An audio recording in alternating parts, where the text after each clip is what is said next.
Durga, yang sejak awal sudah kepincut pada Vikram, tidak pernah merasa malu untuk menyapanya lebih dulu. Ia bahkan terang-terangan menyebut Vikram sebagai pria yang sangat seksi. Namun, Vikram hanya menanggapinya dengan senyum tipis, tanpa memberi respons berlebihan.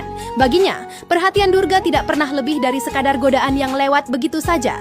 Suatu malam, sepulang Vikram menonton bioskop bersama teman-temannya, Durga tiba-tiba menelepon. Ia mengaku rindu dan ingin diajak menonton atau sekadar berkencan di malam hari. Namun sekali lagi, Vikram tidak membalas perasaan itu.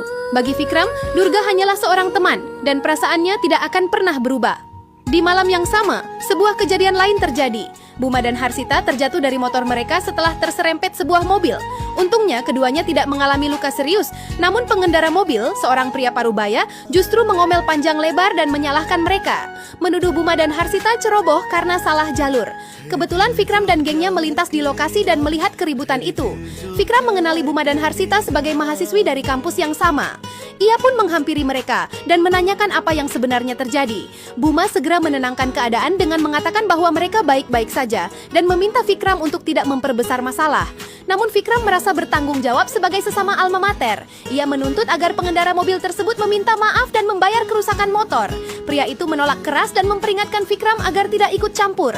Perkataan itu memancing emosi hingga perkelahian pun tak terhindarkan. Vikram dan gengnya mengeroyok pria tersebut, bahkan memukul wajahnya dengan sangat keras. Buma hanya bisa terpaku ketakutan melihat sisi brutal Vikram yang belum pernah ia lihat sebelumnya. Pemukulan baru berhenti setelah pria itu akhirnya mau meminta maaf. Tanpa menunggu lebih lama, Buma segera mengajak Harsita pergi meninggalkan lokasi.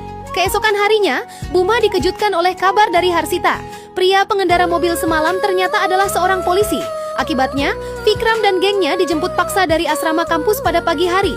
Mereka dihajar habis-habisan di kantor polisi, dan Vikram, sebagai ketua geng, menerima pukulan paling parah. Meski demikian, mereka akhirnya diizinkan kembali ke asrama.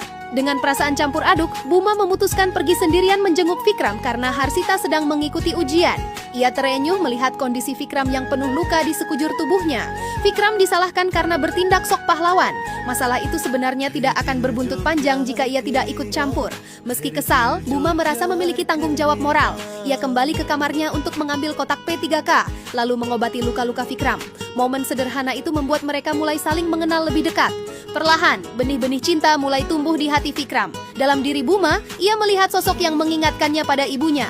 Hangat, tenang, dan penuh kepedulian. Sementara itu, Buma sendiri tidak pernah memikirkan soal cinta. Sejak awal, fokusnya hanya satu, kuliah.